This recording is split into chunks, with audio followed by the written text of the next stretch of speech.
näitusel on siis ühe maali 4 jälge, 4 varianti ühel teemal ühest ajastust. Bosch ja Bruegel, need suured kunstnikud, mil määral nad olid eeskujuks. Läbi selle näituse saate nagu detektiivid uurida, kuidas kunstiajaloolased on jälgi ajanud ja jõudnud nende järeldusteni, mida siin näitusel ka demonstreeritakse. See eesmärk ei ole nüüd nagu mängu sellest asjast teha, vaid kasutada pigem selliseid kaasaegseid meediaid, ehk siis just selline interaktiivne asi. Mängulisus on ainult pealispind, et siin on tegelikult väga palju väga tõsist informatsiooni ja see näitus ongi iseenesest üles ehitatud siis nagu trajektoorina läbi selle maali, läbi nende maalide. Et siis see algab sellega, kus me praegu selles ruumis oleme, see algab nagu laiema taustaga, mis on üldse 16. sajand, kuidas see 16. sajandi kunsti tegemine toimis ja siin saabki vaadata siis näiteks, ma toon näitena, et kui näiteks puit, mis pärineb siis tegelikult, meie võime selle üle uhked olla, et see on nii-öelda Balti tamm, mille peale maaliti sellel perioodil praktiliselt kogu 16. sajandi kunst, et see küll ei ole päris Eestist, aga pigem Poola aladelt, aga seda nimetatakse Balti tammeks. Et kuidas see siis transporditi Hollandisse.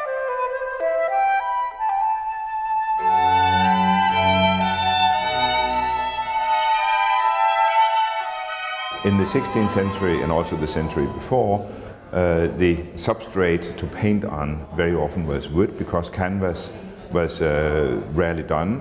It was more fragile, but wood panels were used again and again by artists. The interesting thing is that the 4 paintings hanging in this exhibition are executed on wood panels, on oak wood, that was once growing in the eastern part of Poland and have been shipped out from the Baltic via Gdansk or Königsberg, out through the Sound past Denmark and down to the Netherlands, to Antwerp or to Rotterdam. And the interesting aspect of one of the paintings in this exhibition, which is from the private owner, the largest of the paintings, it has on its back a carved mark into the wood that is made by the people who have chopped down the tree early in the 16th century, a mark that was important to have on the wood when it arrived to Danzig, for instance, because then the merchant who would buy the timber, he would pay the amount to the people that had produced this kind of lumber. And when it arrived in Netherlands, there were special craftsmen who made the panels. Exactly. There we had the panel makers. They were stacked first for a shorter period of time to kind of mature, and the humidity had to go out of the wood. So after a certain seasoning, the panel maker, which was a specific craft, a craft that evolved from in the 14th and 15th century, the making of altars, altar boxes and altar wings. This craft became also the panel makers. And they produced the panels and made them ready, glued the individual planks together in the different sizes. And when that was done, the painters could come and buy their panels.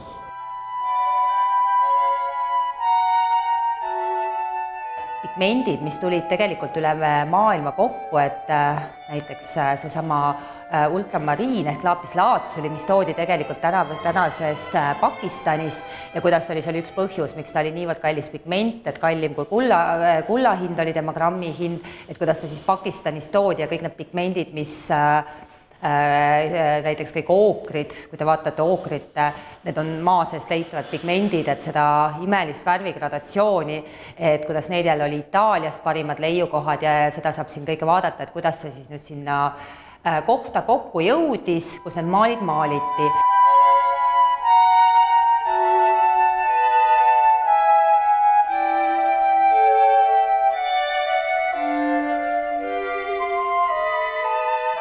I specialize in technical art history, which means that we look at the making of painting. And by combining expertise from conservators, art historians and scientists, we combine all these different results and in an interpretation of the making of the paintings. In the 16th century Antwerp and Northern Europe, you find similar pigments used. And the pigments came from all over. You have trade with then the Americas, and so Red Lake, cochineal came from there into Spain and then to Antwerp. But before the Americas were discovered, they would come from Poland to Antwerp. So there's a lot of trade, but people did use the same kind of materials. And yes. With what did they mix it to get the paint? Well, mainly they used linseed oil, which was called pressed from linseed, but you also find walnut oil and poppy oil. The last two were used because they don't yellow that much, so they would be used for white paints and blue paints, because then they would stay whiter and blue would turn a little bit green. But linseed oil is what you find most.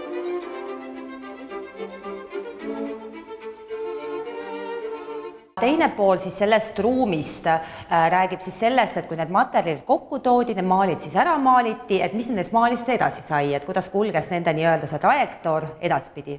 Ja siin me näemegi iga maali, et võtame selle Tallinna siis näite, et kuidas ta Antwerpenist nendele faktile tugines, mis me teame, et kuidas ta on olnud Itaalias, kuidas ta on olnud Leningradis, Moskvas ja jõudnud siis Eestisse. Ja need pisikesed märgid, mis me restaureerimise käigus leiame, et näiteks üks pisikene ajalehetükk itaaliakeelsete kirjadega, mille järgi me siis võime oletada, et ta on olnud mingil ajal millalgi Itaalias ja seal teda on restaureeritud.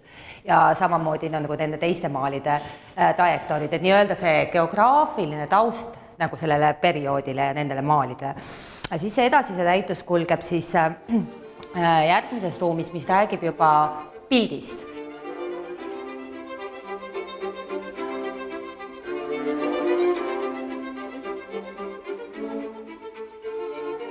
Nii see stiilikriitika kui ka need tehnilised uuringud kinnitavad meile, et need maalid on valminud Antwerpenis. Antwerpen 16. sajandil oli teatavasti lisaks sellele, et ta oli suur kaubanduskeskus, ta oli üks tähtsamaid siis kunstikeskusi, et seal tõesti kunsti valmiski kui kaupa ja seda turustati siis üle maailma. Aga kas ka meie Eesti piirkonnas siin, kuna meil on palju Madalmaade kunsti just 17. sajandist ja kas see on ka kuidagi mõjutanud, et Eestis elavad siis kas aadelkond või kaupmehed ostsid just Madalmaade kunsti? See 17. sajandi kunsti siia jõudmine, et eks ta ka on seotud just sellega, et kuna seda kunsti nii massiliselt seal tehti ja see kunst 17. sajandil ta muutub ikka üpris nagu mugavasti transporditavaks, et see formaat muutub väikeseks ja teemade meeldivus ja et ta näiliselt on ikkagi nii realistlik, et ta oli nagu populaarne ikka läbi sajandite. Nüüd ka 16. sajandi kunsti, siiski 16. sajandil Eestisse jõudis ju Madalmaadest päris palju, et enne siis Liivi sõda, et siis kui siinsed alad olid veel jõukad. See konkreetne maal, Kaubitsejate maal, siis meie muuseumi Kaubitsejate maal on meile küll jõudnud nüüd hiljem alles 20. sajandi keskel, siis 1955. aastal ja ta on tulnud meieni siis Moskvast Nõukogude Eesti siis alalisest esindusest. Aga Eesti omanik sellele maalile ilmus siis juba 20. aastatel, et siis see oli see aeg, kui vastne Eesti Vabariik käivitas selle võõrsil elavate eestlaste koju kutsumise kampaania, et võib nii nimetada ja Albert Org oli siis Petrogradi oblasti selle opteerimiskomisjoni esimees, kes meie Kaubitsejate maali omanikuks sai. Aga temal siis, kui temal nagu töö lõppes, ei saanud seda enam Tallinnasse või Eestisse endaga kaasa viia ja see Venemaale jäigi ja Nõukogude Liidus sellel ajal enam midagi välja viia ei saanud. Kõigil nendel 4 tööl on siis kujutatud ühte ja sama stseeni, piiblistseeni, kus Kristus ajab templist välja kaubitsejad. Et kas sellel ajal oli see väga populaarne teema? Kirjalikest allikatest teame, et isegi oli mingil ajal, et just Antwerpenis. Tõenäoliselt seetõttu, et Antwerpen 16. sajandil oli maailma üks tähtsamaid kaubanduskeskusi ja seega selle pildi ikonograafial võib näha sellist kohaspetsiifilist tähendust. Teine võimalik tõlgetus on ka see, et see aeg ise 16. sajandi keskpaik, kui need maalid maaliti, et see on ikkagi reformatsiooni aeg ja seega siin võib ka olla peidus siis kriitika indulgentside müügi vastu. Aga huvitaval kombel, et kuigi me teame just, et kirjalikest allikast, et märgitakse, et see teema on Antwerpenis populaarne, siis ega peale nende maalide me rohkem ei teagi selle ikonograafia selleaegset niimoodi kujutamist. Ja kolmas ruum, kõige tagumine ruum, mis on siis, millega me jõuame sellesse tänasesse päeva, kus siis lahatakse läbi nende multimeediavahendite, lahatakse seda, et mis see maali teaduslik uurimine on. Ja ühelt poolt see tõepoolest on siuke viis nagu atraktiivselt teadust esitada, aga teiselt poolt on see võimalus ka meile kui uurijatele, et multimeedia võimaldab siis tõepoolest ka meile erialaselt tohutu olulist informatsiooni ehk siis visualiseerida need kihid järjest, et mida muidu fotode põhjal sa saad ainult võrrelda neid kahte kõrvuti. No sellist tüüpi näitust on hästi raske teha. See ei ole nii, et mina eriala inimesele kirjutan stsenaariumi ette, siis keegi programmeerib mul ja siis saabki tehtud, et tegelikult see, küllap võib ka nii teha. Aga minu kogemus on nagu pigem see, et need kaks asja, ehk siis see vorm ja sisu, et need peavad nagu niimoodi käsikäes töötama, et sisuliselt enam ei ole vormil ja sisul vahet, et see kõik käibki, põimub läbi ja selle võrra oli see meie multimeedia või programmeerimistiim ja kujundustiim ja meil oli nagu tõsiselt väga hea koostöö.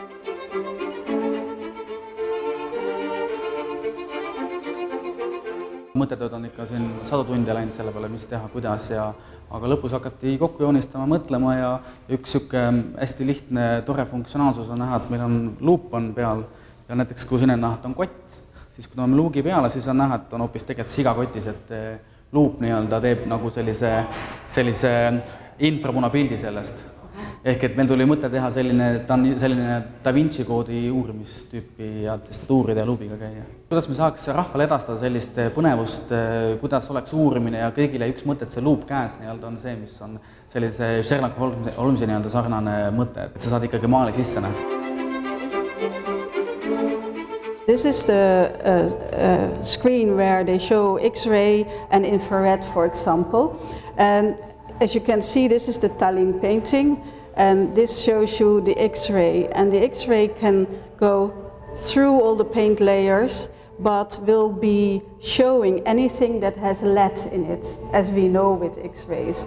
A lot of pigments have lead in it, so lead white or lead in yellow. So they will show up in an X-ray and tell us a little bit about how the painting was made. And in some cases, it can show up things like, for example, here, this man wearing a bag over his shoulder, and when we look in X-ray, it seems that there is an animal in there, a pig, which you can't see in the paint layer. And if you go to infrared, which is a different technique, you can see it even better. You can see the drawing and that there really is an animal, a pig, here in that bag. In the other paintings, they all carry a pig over the shoulder. So sometime in the history of the Tallinn painting, someone painted over this animal. We don't know yet why. Infrared is where you go and shine infrared light on the painting that goes through the paint layers and is absorbed by everything that contains carbon black. And drawing materials like charcoal or black chalk all contain carbon black. So that absorbs the infrared. These paintings all have a white ground layer to prepare the panel for painting. The white radiates it back, reflects it back. So the camera catches what's coming back. And that's why you can see the black lines in the underdrawing. We've done that from all the 4 paintings, and that means that you can combine and compare the underdrawings in all 4 of them, and that is very interesting to understand. What did you find out? Was this first drawing very similar in all these 4 paintings? Or no, they're very different, because that of course is interesting if you have 4 paintings all showing the same scene, if they are from the same studio or same period or same artist. Of course, you can see in the style of the painting that they are a different hand, but the underdrawings are all quite different in style.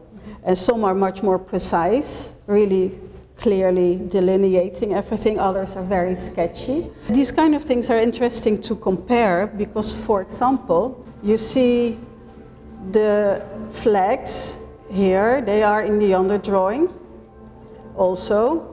But then in the Copenhagen painting, if you go to the same area, you see there are no flags here. But if you go in the underdrawing, they are drawn there. So whoever painted it may have used the same example model in the drawing, but didn't paint the flags in the final paint layer because they're not there.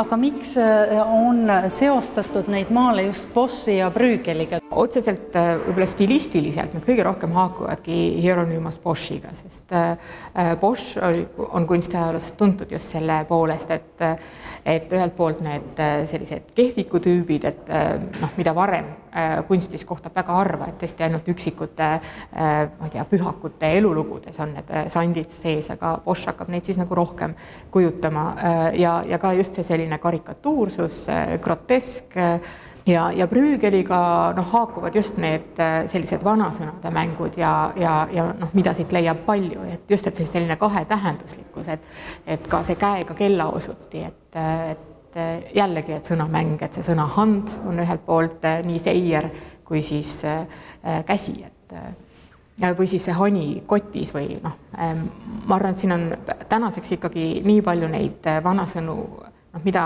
on meil nagu raske lahti muukida. Aga nüüd neid konkreetseid töid on nende kunstnikega seotud siis jah, nagu nii Boschi kui Bruegheliga, et ka siis nagu stiilikriitika alusel, et Boschiga ennekõike just seda Glasgow maali. Siin on olnud see kunstnik väga kaval, et ta on lisanud selliseid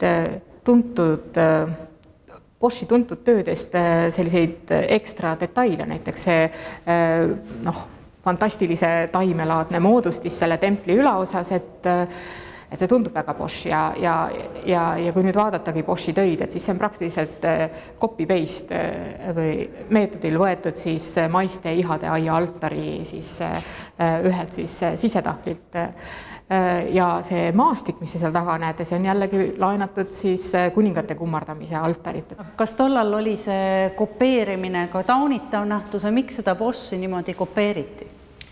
Ei saa öelda, et oleks olnud taunitav, et ma arvan, et tõenäoliselt võltsingu tegemine sellel ajal ikkagi oli juba taunitav, aga nii nagu need 13 tööd siin on, et need on nagu Boschi stiilis maalitud, et see stiil oli väga populaarne ja tal oli nagu, ta oli väga nagu hästi minev nagu kaup või, et ja kunstnik, kes pidi, ikkagi, et ta ei maalinud enam konkreetsele tellijale sageli, vaid et ta ikkagi pakkus oma kaupa juba valmis niimoodi kunstiturul, ta ikkagi pidi nagu sellise turukonjunktuuriga arvestama ja maalida nagu Boschi stiilis oli nagu selline kindla peale väljaminek. Aga siis kuskil seal 16. sajandi teisel poolel, just seal 70. aastatel, muutub juba ka väga oluliseks see, et sul ei ole lihtsalt pilt selles populaarses stiilis ja sellel populaarsel teemal, ma arvan, et see teema oli kindlasti väga tähtis, miks taheti endale samasugust tööd.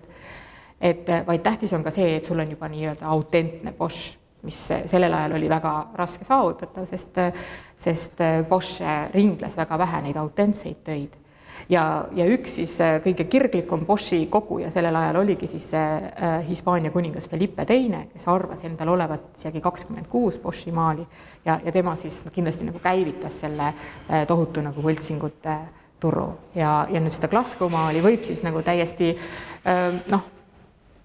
kindlusega pidada siis võltsinguks, sest et tal on nii palju detaile, et esiteks need juurde maalitud osad, mis teevad teda taotluslikult veel Boschilikumaks, teiseks see signatuur, mis ütleb Hieronymos Boschi, aga ilmselgelt ei ole tema oma käega tehtud Ja on võib-olla huvitav ka see, et sellel ajal ikka see signeerimise praktika on üpris haruldane ja kui vaadata ka neid nii-öelda autentseid Bosche, siis seal on vähem on neid signeeritud töid kui neid signatuuriga töid, et signeeritud Boschid ongi just omasemad rohkem nendele Boschi võltsingutele.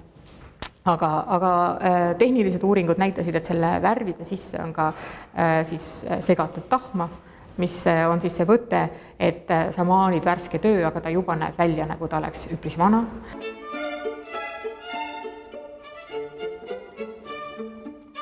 We have a technique where when the panel is lying on a table, we can look at the very end of the panel. And there you see the year rings of the tree that was growing. And if you measure the individual distance between the annual rings, you will get an impression of the different seasons. The big summer, a good summer had a big year ring, a bad summer with less rain would have a narrow year ring. And the more of these chronologies you have and you lay over each other, then you can see where different trees were growing, what was the kind of weather in that period. With the Tallinn painting and the painting from Copenhagen, we can see that they were indeed trees that were growing in the eastern part of Poland until around 1557, 1560, 1563. In that period, the trees were chopped down and the timber was exported. So shortly after, maybe around 1570, the paintings could have been executed. So when you see the wood here, then at the end, the 4 planks, there we can measure on each of the planks to control our dating. So each of the individual planks within the painting, we have tried to date in this manner. And for the private painting, the largest of the paintings, we just got the results a week ago, and we can see that painting was still a tree growing in the forest in 1530. So it seems to be the oldest of the paintings, or at least the wood on the backside is of the oldest of the 4 paintings on show at the moment. They are all from the 16th century, but there is apparently something like 30 to 40 years difference between. The Glasgow painting is not dated yet by means of dendrochronology, but we are still working on this, and we hope to be able to present the results of this during this exhibition here in Tallinn.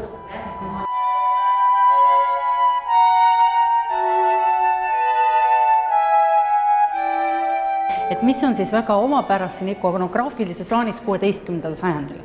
Võib-olla jah, et ajastule on ikkagi omane just see, et kuigi me näeme, et siin on kujutatud piiblilugu, et Uuest Testamendist Kaubitsejate ja rahvavahetajate templist väljaajamine, see töö kindlasti ei ole nagu kiriklik kunst või religioosne pilt, et ta on ikkagi ennekõike selline kodanlik kunst ja selline kristliku moraali pildisõnastik võib-olla, võib seda niimoodi nimetada, et valminud sellises Erasmuse aegses humanismi ideede vaimus, et kui ka vaadata, et siin see keskne stseen on nüüd see Kaubitsejate lugu, aga siin leiab nagu hulk kõrvalstseene ja motiive, mil tegelikult ei ole selle piiblilooga mitte mingisugust pistmist, et keda näiteks seal kunagi ei mainita, et see ebaarst, kes siin parasjagu sooritab seda hamba väljatõmbamise operatsiooni ja rahva hulk, kes on teda siis vaatama tulnud, et kui vaadata seda lähedalt, et see on nagu väga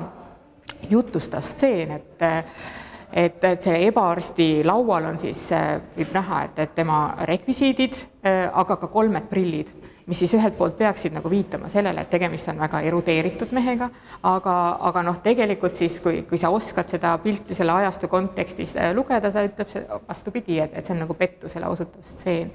Ja samamoodi siis see sertifikaat, mis siin ripub selle reklaamtahvli küljes, et see on, ütleme, suhteliselt labane, et mis kujutab siis sellist sittuvat figuuri, kui nii öelda. Ja tegemist on tegelikult siis sõnamänguga, et hollandi keeles sõna bescheiden tähendas siis nii siis seda sittumist kui ka valetamist ehk, et läbi selle sõnamängu on antud meile siis selle stseeni võti.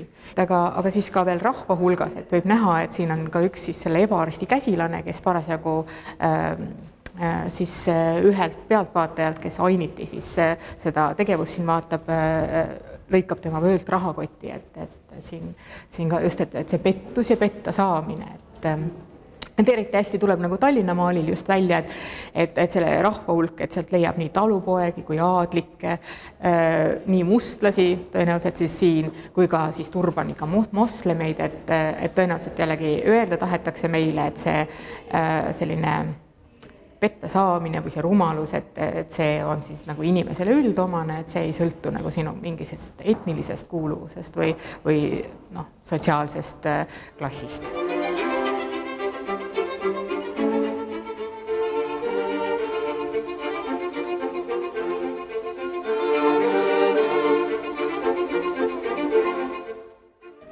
Et see maal on tõesti üks väärtuslikumaid maale, mis meil Eestis 16. sajandist on ja kindlasti Kadrioru Kunstimuuseumi kogudes, aga selle maali Kaubitsejate ja rahavahetajate templist väljaajamine, et selle niisugune rahvusvaheline tähelend algas aastal 2001, kui me saime palve laenata see välja Rotterdami, mis oli siis Euroopa kultuuripealinn ja mille tähtsündmuseks oli Hieronymos Boschi näitus. Ja me saime ka ühtaegu teada, et tegelikult sarnane maal on ka, või mis oli ka teada, aga just, et sarnane versioon on olemas Kopenhaagenis, aga nemad ei ole nõus seda maali sellise üsna ohtliku olukorra tõttu laenama sinna Rotterdami näitusele, aga Eesti siis oli. Ja see tõesti, et kui enne oli see maal üsna teada niisuguses Nõukogude Liidu areaalis, et Eestis asub see Boschiga seonduv maal, et siis Rotterdami näitus oli see, mis tõi ta justkui ka Lääne-Euroopa sellise laiema rahvusvahelise tähelepanu alla. Üldiselt on see, mina arvan, et see tõesti, et praegu on väga innovatiivne, mis siin Eestis toimub või Eesti juhtimisel seda korda toimub. Et siis kui tavaliselt ikkagi, et kuna see tehniline kunstiajalugu on üsna uus asi, ja ka väga kulukas tegelikult ja just nimelt eeldab sellist rahvusvahelist koostööd, et siis enamasti seda tehakse ikkagi, ütleme nende Hieronymos Boschi 20 enam-vähem originaaltööks peetud teose endaga, millega on alles niisugust uurimisringi alustatud. Ja juba seal on siis välja tulnud, et Hieronymos Bosch kui selline, et ka nende arvatavalt autentsete tööde puhul on kindlasti rohkem kui üks meisterametis olnud. Et Eesti niisugune või nende maalide projekt ongi selle tõttu väga huvitav, et ta annab just sellest laiemast ringist teavet, et ta tegeleb nende maalidega, mis võib-olla ei kuulu nagu niisugusesse esimesse ringi, kuhu see tehniline kunstiajalugu on jõudnud, aga seda väärtuslikum ta on, nii et selles mõttes kindlasti on see Eestile oluline, aga on oluline ka Hieronymos Boschi üldse 16. sajandi Madalmaade kunsti uurimises.